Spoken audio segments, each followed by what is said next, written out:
K-pop today is not just music. It's a global industry worth billions of dollars. A system that came out of a relatively small country like South Korea has grown into an economic force that now exceeds the annual GDP of some nations. The total value of the K-pop industry is measured in tens of billions of dollars. And it's not just album sales. Brand deals, world tours, fashion, cosmetics, gaming, social media. A single world tour by a major K-pop group can generate revenue close to a small country's annual tourism income. On YouTube, some K-pop groups have single music videos with over 1 billion views, channels reaching 20 to 30 billion total views, hundreds of millions of interactions in a single day. Spotify, Apple Music, Billboard. American and European charts are no longer imaginable without K-pop. At this point, K-pop is no longer just music, just entertainment, or just something for teenagers. It's a global machine. And inside this machine are thousands of young people, selected at a very young age, trained for years, shaped, marketed. There are bright stages, but behind those stages, there's another system that no one really wants to talk about out loud. Because in a system this big, not everything is allowed.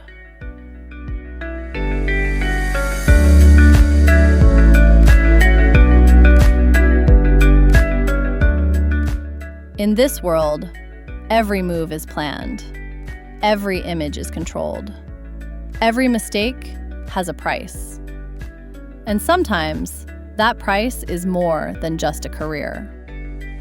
That's why in this video, we're not talking about the version of K-pop that's shown to us, but the side that isn't meant to be seen. You don't need to look far to understand how strict this system is. Let's start with names everyone knows. Take BTS, the biggest K-pop group in the world, filling stadiums, breaking records. Yet for years, one thing stood out: almost no private life. Even the smallest dating rumor could cause chaos among fans, and companies would immediately go silent. Or Blackpink, at the top of fashion, advertising, and music charts worldwide. But members have repeatedly talked about a scheduled life, constant monitoring, constant pressure. Another example is even harsher.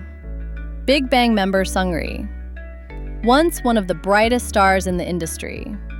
Then a scandal exploded, and overnight, everything ended.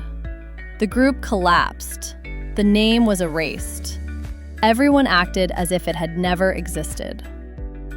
But perhaps one of the heaviest examples is SHINee's Jonghyun. For years, the image was, everything is fine. But behind the scenes, there was severe psychological pressure. And that pressure exposed the dark side of K-pop to the world. After that, people started asking a serious question. Is this system really light enough for a human being to carry? Because in K-pop, it's not just about music. It's a full-time control system. Being an idol means being watched constantly, being criticized constantly, being forced to be perfect all the time. And that weight is not something everyone can carry. But the system doesn't stop. One idol leaves, another replaces them, because the machine has to keep running. One of the biggest reasons K-pop became this huge is the music itself. The music is genuinely good. These songs don't just stay in your head, they lift your mood. The rhythm, the melody, the energy, they make people feel better. And there's also the unifying side. Millions of people around the world listen to the same song at the same time. Someone in America with headphones on, someone in Europe singing along to the same chorus. Different languages, different countries, but the same feeling. You see this most clearly at concerts. People stand side by side, strangers to each other, yet they scream, laugh, and cry together during the same song. That's not easy to achieve. Music can do that. And K-pop did exactly that. It brought societies together. It created a shared space for people. But it doesn't stop at music. That's where the real story begins. Because K-pop went beyond music. It became a style, a lifestyle, an industry.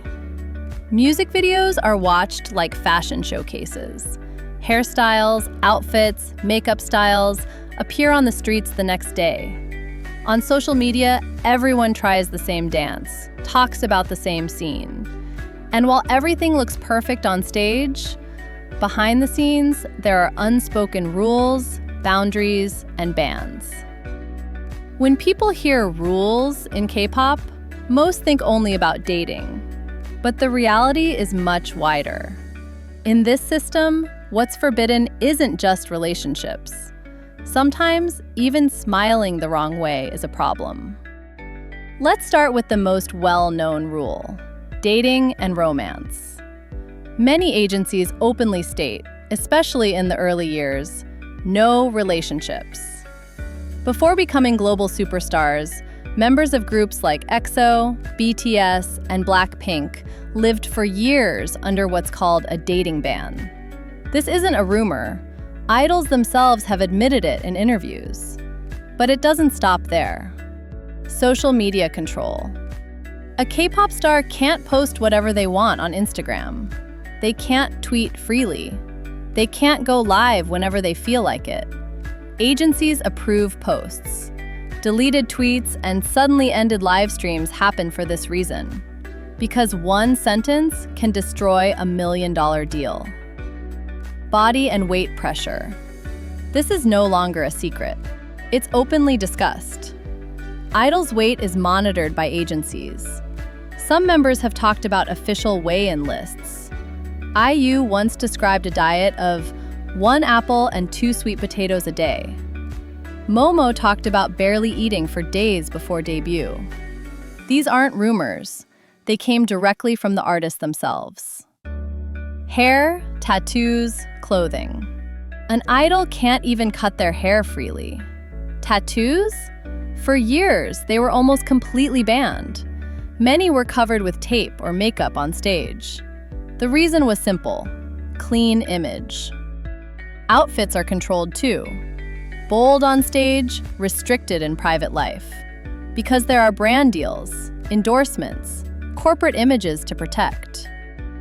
Political and social silence. This may be one of the strictest rules. A K-pop star cannot openly talk politics, cannot support protests, cannot take clear sides on social issues, because a single statement could lose the Chinese market or scare away American sponsors. So silence becomes the safest option. And perhaps the most painful rule of all, don't show emotional collapse. Crying? Not encouraged. There's always an expectation to be strong, to smile, to stay energetic. But we've seen the consequences. Jonghyun from SHINee, Sully from FX. These names appeared in global headlines as the dark side of K-pop. BBC, CNN, The Guardian all covered it.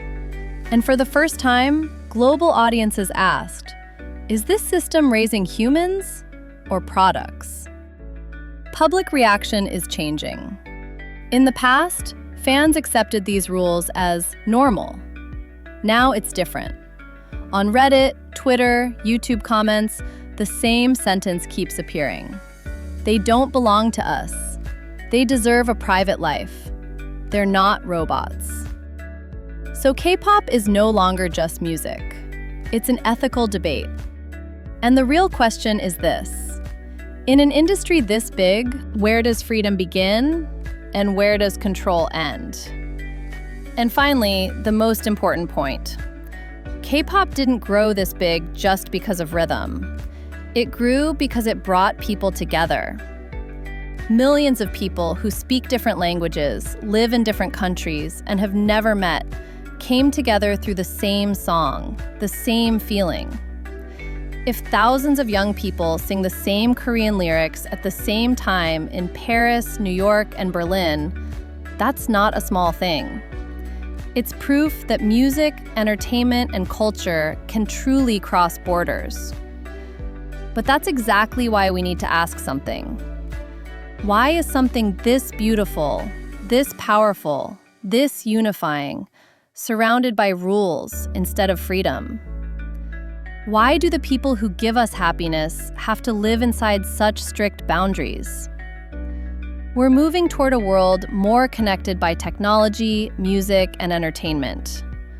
But at the same time, control over people is increasing. Maybe the issue isn't K-pop. Maybe it's bigger than that. While enjoying the music, while being a fan, while replaying the same song again and again, we should also ask ourselves, do we have to accept this system as it is? Or can we demand both music and freedom at the same time?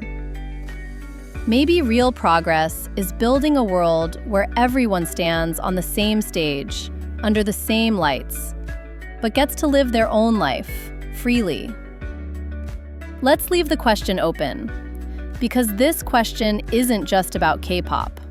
It's about us, our lives, and the kind of world we actually want.